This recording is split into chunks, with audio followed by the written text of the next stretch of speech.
સહજાનંદ સ્વામી મહારાજની જય. બધાને જય સ્વામિનારાયણ. આજે જો મોટા સ્વામી આવ્યા છે, થોડી વાર કથા સાંભળી લઈએ, પછી મોજથી સ્વામીના આશીર્વાદ સાંભળવાના છે. બરોબર ને? જેટલી વાર તમે બે એટલી વાર સ્વામી વાત કરશે. સ્વામિનારાયણ હરે. વર્ણિ કહે વસુધેશને સુણો જીરણ ગઢ મહિમાય, રાધા રમણ દેવ સ્થાપિયા, હવે કહું છું તે કથાય.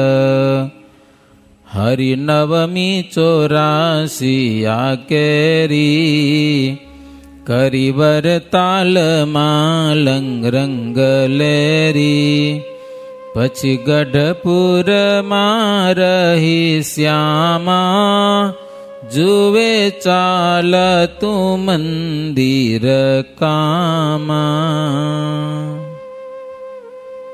શું કથા ચાલે છે આપણી? જુનાગઢમાં મંદિર બન્યું છે, મહારાજ જશે ત્યાં.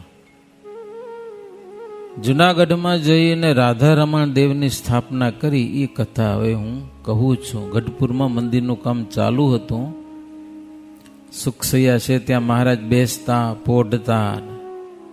જેઠો અને રત્નો બે શિલ્પી હતા, એ બધા કારીગરો પાસે કામ કરાવતા.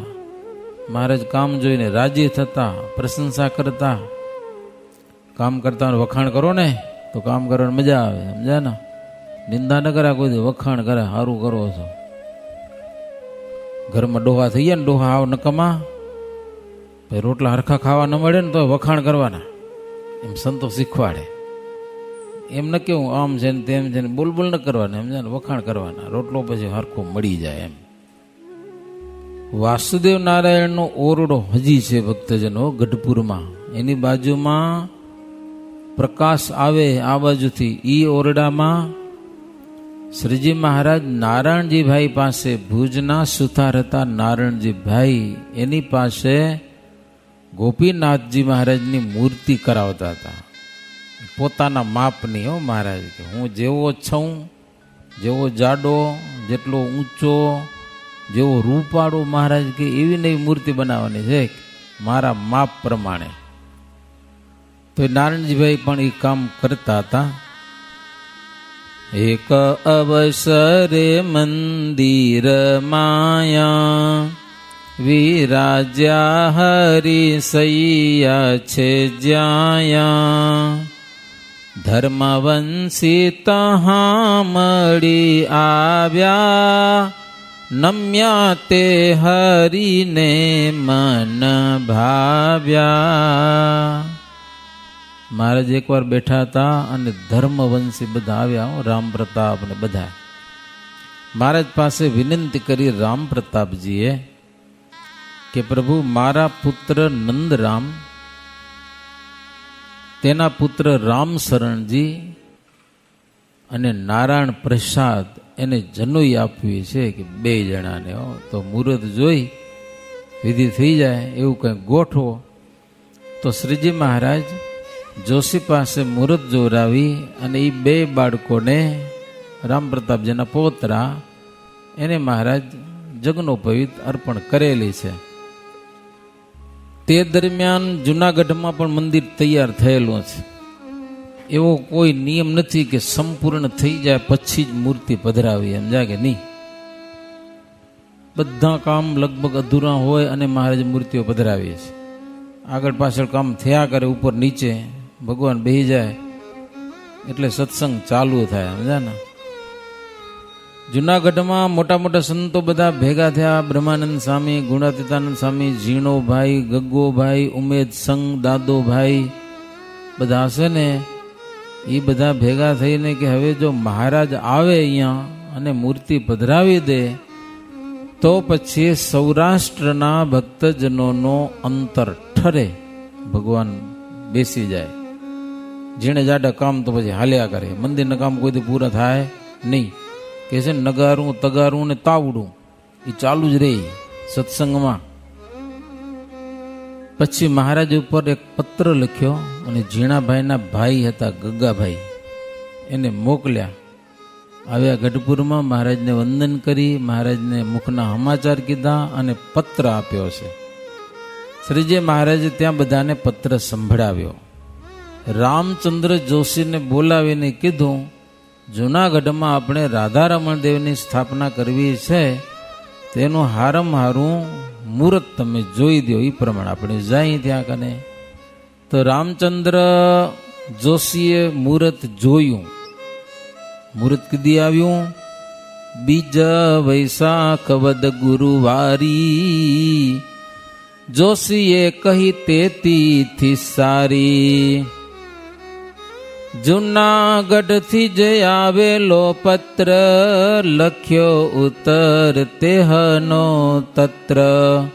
પ્રતિષ્ઠાની લખી તિથિ વાર, લખ્યું સામાન કરજો તૈયાર. મહારાજ આમે પત્ર લખી નાખ્યો.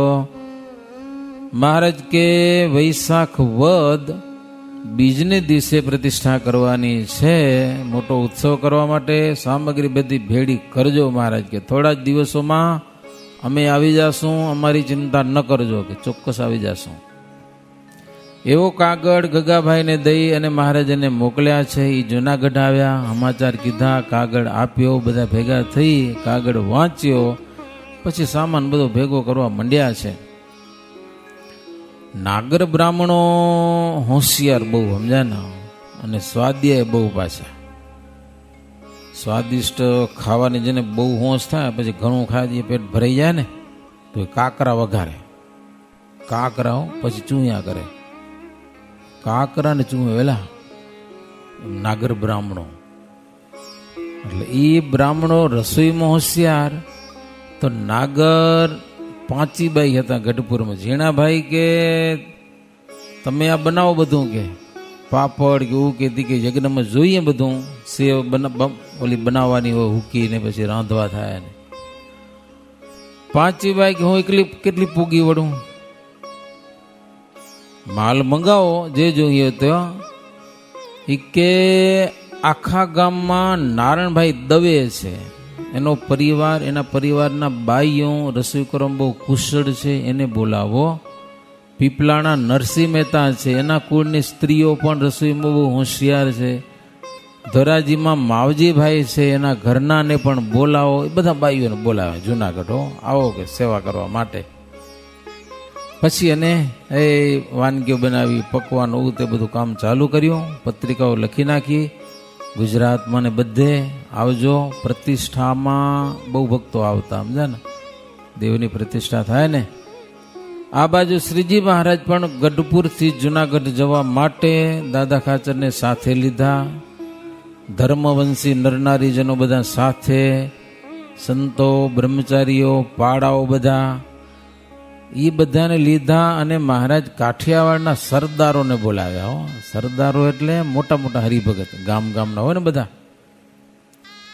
કેટલા બધા એમ, કુંડળ, કારિયાણી, સારંગપુર, ઝીંઝાવદર, બોટાદ, લોયા, એ આ બધા ગામના મોટા મોટા હરિભગત એટલે સરદારો, એક એક બે ગામના ધણીઓ હોય, એ બધાને મહારાજ ગઢપુરમાં બોલાવ્યા. અને મહારાજ એની સાથે નીકળ્યા. નારણજીભાઈ મૂર્તિ બનાવતા હતા કે મહારાજ મારે હાલું છે જુનાગઢમાં, કારણ કે એનું જુનાગઢમાં ઘર હતું. મૂળ ભુજના, પાછળથી જુનાગઢમાં જ રહેતા હતા નારણજીભાઈ સુથાર. ગઢપુરમાં મૂર્તિ કરે છે, પણ એનું ઘર મોટું ત્યાં કને. એના ઘરે આપણે ભુજમાં સુખસ્યાન દર્શન કરીએ, ચિત્ર પ્રતિમા છે, એ જમણી ચક્ષુ આંખ, જમણી આંખવાળી મૂર્તિ. ગઢપુરમાં એનો ઇતિહાસ એવો છે, શ્રીજી મહારાજ ગઢપુરમાં રહેતા હતા, થોડાક બીમાર હતા, આંખો લાલ હતી. નારણજીભાઈ આવ્યા. મહારાજ નારણજીભાઈને કે તમે અમારા જેવીની જેવી મૂર્તિ બનાવો, કે મોટી અમારે જેવડી, સમજ્યા ને. 4 ફૂટનો કાગળ લીધો, સમજ્યા ને, સરસ મજાનો. અને મહારાજને જોતા જોતા મૂર્તિ બનાવી. હકીકતમાં મહારાજને એક જાતનો શોખ થયો હતો કે મારા જેવો ને જેવો ફોટો બનાવીને હું રાખું. શું તમને હોશ થાય ને, ક્યારેક ફોટો બનાવી અને હું રાખું એમ, મારા જેવું ને જેવું એમ. આપણે તો ફોટા પાડી લે કેમેરા હોય એટલે, તેથી કેમેરા નહોતા. પછી નારણજીભાઈ મહારાજની આજ્ઞાથી મૂર્તિ બનાવી. હકીકતમાં મૂર્તિ બનાવી હતી મહારાજ પોતા માટે, પોતાનું સ્વરૂપ જેને કહેવાય ફોટો પોતાનો, એમ તેવી સરસ મૂર્તિ થઈ. મહારાજને થોડો તાવ આવતો તો આંખ લાલ હતી તો એની આંખ લાલ બનાવીને બધું આબેહૂબ. પછી નારણજીભાઈ કે મહારાજ મૂર્તિ બહુ સરસ છે, મને ખપે ગયા. દીધીની મહારાજને બોલો, પોતાના ઘરે લઈ ગયા. મહારાજને કે મહારાજ મારે જોશે કે હાલે. મહારાજ કે હવે લઈ જાઓ, બીજું તમે જ બનાવી છે. જુનાગઢ લઈ ગયા અને જુનાગઢમાં સિંહાસન બનાવીને મૂર્તિ પધરાવી, એ સુખસેવારી મૂર્તિ. પછી નારણજીભાઈ એની સેવા કરતા હતા આદર ભાવ પ્રેમથી. પછી બન્યું શું, એની એક દીકરી હતી મોગીબા, એના લગ્ન થઈ ગયા નાનપણમાં ભુજમાં સુથાર લોકોને ત્યાં. સામે સત્સંગ નહોતો. હવે દીકરી મોટી થઈ, એને સાસરે જવું છે કે સામે સાસરામાં સત્સંગ નથી એટલે હું નહીં જાઉં કે. હા ન પાડે સાસરે જવાની. તો બાપને ચિંતા થાય કે ન થાય, દીકરી સાસરે ન જાય તો ઉપાધિ થાય ને. ઓલે હામા વારે ઉપાધિ કરે પછી તો જો ટાણામાં ના આવે તો. હવે મોગીબા માનતા નતા ને એમાં વળી મહારાજ જુનાગઢ આવ્યા. નારણજીભાઈ ઘરે લઈ ગયા, મહારાજને પધરામણી કરાવી. ઘરે મહારાજ આવીને બેઠા. ગ્રસ્ત હોય દુઃખ નિવેદન કરે. નારાયણભાઈ કે મહારાજ મોગીને સમજાવો કે સાસરે જાય કે એ દુઃખ છે મને કે. પછી મહારાજ મોગીબાને કીધું તમારે લગ્ન થઈ ગયા, દીકરી માવતરે ન શોભે કે તમારે સાસરે જવું પડે. તો બધા કુસંગી છે કે મહારાજ કે સત્સંગ કરજો કે. કુસંગમાં સત્સંગ કરવો તો થાય, હિંમત જોઈએ. ઘણા બધા બાઈઓ છે કુસંગમાં જઈને કુસંગીને પણ સત્સંગી બનાવી નાખે. બોલો, ઘરમાં ડુંગળી લસણ બંધ કરાવી નાખે, નાવા ધોવાનું કરી નાખે, પૂજા પાઠ થઈ જાય. હિંમત હોવી જોઈએ. પોતે જો ઢીલું પડી જાય તો ગયું. તો મહારાજ કે તમારે જાવું પડે. તે મોગી બા કે મહારાજ મારા બાપને તો મૂર્તિ દીધી અને મને દો તો લઈને જાઉં કે. મારા બાપને તમે મૂર્તિ દીધી એ મને આપો તો એ મૂર્તિની સાથે ભૂજ જાઉં. એના જ ઘરમાં મહારાજ બેઠા છે. નારણજીભાઈને કે મૂર્તિ લાવો કે લે. પાછી માગી હો. નારણજીભાઈ દીધી મહારાજને આખી આવડી મૂર્તિ હો. મહારાજ પોતાના હાથમાં લઈ અને મોગીબાને દીધી લ્યો આ. એ મોગીબા પછી મૂર્તિ ભુજમાં લઈ આવ્યા. ઘરમાં ભગવાનને પધરાવ્યા. દરરોજ વ્યવસ્થિત હો, 3 ટાઈમ સેવા પૂજા ભોજન જમાડવાનું. ભરે પરિવાર સત્સંગી નહોતો પણ પરિવારને સત્સંગી બનાવ્યો અને સેવા કરી સજાનંદ સ્વામીની મૂર્તિની. એમ કરતા કરતા એની ઉંમર થઈ મોટી.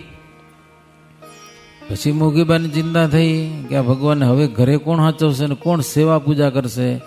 એટલે ભુજ મંદિરમાંથી સંતોને પધરામણી માટે બોલાવ્યા અને સંતોને એવી વાત કેવરાવી કે આવી રીતે મને આ મૂર્તિ મળી છે, પણ હવે જો આ મૂર્તિ મંદિરમાં પધરાવાય તો વ્યવસ્થિત સેવા પૂજા થાય. મંદિરમાં ખાલી નરનાળદેવ જ હતા, સુખસિયા કે કાંઈ હતું નહીં. એટલે આ મૂર્તિ આવી પછી એના માટે સુખસિયા બનાવીને એમાં મહારાજને પધરાવ્યા. હજી સુખસિયામાં એ શ્રીજી મહારાજની મૂર્તિ. ભુજમાં આપણે બહુ ભાગ્યશાળી છીએ, સમજ્યા કે નહીં. સજાનંદ સ્વામીની મૂર્તિ આવી ઓરિજિનલ, ઘનશ્યામ મહારાજ પણ ભવ્ય, નન્નાળ દેવ પણ બહુ પ્રતાપી. નહીતર એકાદ દેવ હોય પણ બધા દેવ પ્રતાપી આપણી પાસે, સમજા કે નહીં. એ નારણજીભાઈ મહારાજને કે મહારાજ મારે જુનાગઢ હાલવું છે કે. મહારાજ કહેજો તમે મૂર્તિ બનાવો છો ગોપીનાથજીની, અધૂરી મૂકી જાઓ તો સારું, એમાં ગડબડ થાય કે સમજા ને. એક તારથી કામ થાય સારું થાય. મારું ધ્યાન કરજો, તમને તીર્થનું ફળ બધું મળી જશે. તમે અહીંયા મૂર્તિ બનાવો ને અહીંયા જ રહ્યો, તમારે હાલવાનું કાંઈ નહીં. મારું ધ્યાન કરજો. ભલે મહારાજ, જેવી આપણી આજ્ઞા. નારણજીભાઈને મહારાજ ના પાડી. પછી મહારાજ બધાને લઈ અને જુનાગઢ જવા માટે નીકળ્યા છે. વાલો વાંકીએ જઈ રહ્યા રાત, પછી પરવર્યા ઉઠી પ્રભાત. જુને ગઢ ગયા જગ જીવનના, આવ્યા સામૈયું લઈ હરિજનના. વાક્ય એક રાત રોકાઈ અને છેટ જુનાગઢ પહોંચી ગયા. હો એ હરિભગત સામૈયું કર્યું વાજતે ગાજતે. ત્યાં બાબી મુસલમાનની એક જાત છે, બાબી નવાબ બહાદુર ખાન જુનાગઢના રાજા છે અને મહારાજને વિશે જબરો એને ભાવ છે. એનો દીવાન થોડોક હિન્દુ હતો ને મારો વિરોધી હતો લ્યો. અને નવાબ મુસલમાન છે છતાંય શ્રીજી મહારાજ પ્રત્યે જબરો એને ભાવ. મહારાજ આવ્યા તો પોતાનું સૈન્ય વાજિંત્ર નગા ડંકા નિશાન એ બધું મોકલ્યું મહારાજના સ્વાગત સન્માનમાં. બ્રહ્માનંદ સ્વામી ને એ બધા સંતો શોભાયાત્રામાં જોડાયા. વાજતે ગાજતે મંદિર છે ત્યાં કને આવ્યા. મહારાજ આવીને બેઠા, બધા પ્રણામ કર્યા. મુસલમાન રાજા પણ આવ્યા હો અને પ્રભુને પ્રેમથી વંદન કર્યા, હારતોરા કર્યા અને બહુ શોભાથી મહારાજ આવ્યા હતા. જોકે જુનાગઢ ઘણી વખત આવ્યા પણ આ વખતે તો કાઠીઓ બધા ઘણા લઈ આવ્યા હતા ને મહારાજ ગામડાઓમાંથી. કાઠિયાવાડના મોટા મોટા ગામડાના બધા મોટા મોટા કાઠીઓ હોય, ઢાલ તલવારો, આમ ખોલી તલવારો હોય, જાણે યુદ્ધમાં જતા હોય ને ચકચકાર કરતા હોય ને બરછીઓ ને મોટી મોટી મૂછું વાળા, લીંબુ અટકી રે માં સમજા ને એવી મૂછું વાળા લખ્યા. માથા માથે પાઘડા બાંધે અને છોગા જાણે શિખર ઉપર ધજા ફરકતી હોય ને એવા તો છોગા ફરકતા હોય લાંબા લાંબા. આવી શોભાથી મહારાજ જુનાગઢમાં પધાર્યા છે. લોકો એ દર્શન કરવા માટે ખૂબ દોડ્યા છે. સંતો હરિભક્તો કીર્તન ગાતા હતા. શોભા વર્ણન ન થાય એવી અદ્ભુત શોભાયુક્ત શ્રીજી મહારાજ જુનાગઢ મંદિરે પધાર્યા. હજી પણ ત્યાં ઝીણાભાઈનું મકાન છે જુનાગઢમાં, ત્યાં શ્રીજી મહારાજ ઉતારો કર્યો છે. બીજા બધા યોગ્ય ઉતારા કર્યા છે. બધા જમ્યા. સાંજે સભા ભરી એટલે મહારાજના દર્શન કરવા માટે લોકો ભેગા થયા ને નવાબ પણ ત્યાં કને આવ્યા હતા. હો મહારાજને પ્રણામ કરીને કીધું, પ્રભુ મુજ લાયક કામ કહેજો, જોઈએ વસ્તુ તે મંગાવી લેજો. આપ જેવાની આશીષ થકી જાણું છું રાજ્ય પામ્યો છું નક્કી. બહાદુર ખાન શ્રી પ્રભુને કે પ્રભુ કાંઈક સેવા હો તો કહેજો, અમારા જેવી મોટો સમયો કરવો છે, ગાદલા ગોદડા જે કાંઈક તંબુ કે કાંઈક જરૂર પડે કહેજો, અમારી પાસે જી હશે વાસણ વગેરે બધું દેશું. અને તેદી મંદિરના કામ માટે જે વસ્તુ આવે એની જકાત તો પહેલેથી એને માફ કરી હતી. બોલો, નહીં તો પેલા ખબર છે તમને, નગરપાલિકામાં કાંઈ પણ વસ્તુ લઈ આવો ગામમાં, નગરપાલિકાનો વેરો ભરવો પડે, ટેક્સ ભરવું પડતું. હવે તો સરકારે બધું બંધ કરી નાખ્યું. તો બહાદુર ખાન કે મંદિરને માટે જે વસ્તુ આવે એના ઉપર કોઈ જાતનું ટેક્સ નહીં, ફ્રી. મહારાજ બહુ રાજી થયા એના ઉપર. હો પછી બ્રહ્માનંદ સ્વામી અને ગુણાતીતાનંદ સ્વામીને સાથે લઈ એનો હાથ ઝાલી બ્રહ્માનંદ સ્વામીનો મંદિર જોવા ગયા છે. મંદિરની રચના જોઈ મહારાજ બહુ રાજી થયા. બ્રહ્માનંદ સ્વામીને ફૂલનો હાર પહેરાવ્યો. પછી યજ્ઞ મંડપ પણ જોયો. વિદ્વાન બ્રાહ્મણો હતા બધા. એના કહેવા પ્રમાણે મહારાજ બધી તૈયારી કરો. પછી મહારાજાએ ધામધૂમથી ત્યાં રોકાણ અને પ્રતિષ્ઠા વિધિ બધો કરેલો છે. હો પ્રતિમાઓની પ્રતિષ્ઠા વિધિ કરી. 3 શિખરવાળું મંદિર, ઉત્તર દિશા સન્મુખ. મધ્ય મંદિરમાં રણછોડ રાય ત્રિકમ રાય શ્રીજી મહારાજ પધરાવ્યા અને તેના થકી પૂર્વ દિશામાં રાધારમણ દેવને પધરાવ્યા. પશ્ચિમ દિશામાં સિદ્ધેશ્વર મહાદેવ પાર્વતી સહિત મહારાજ ઈ પધરાવ્યા ત્યાં.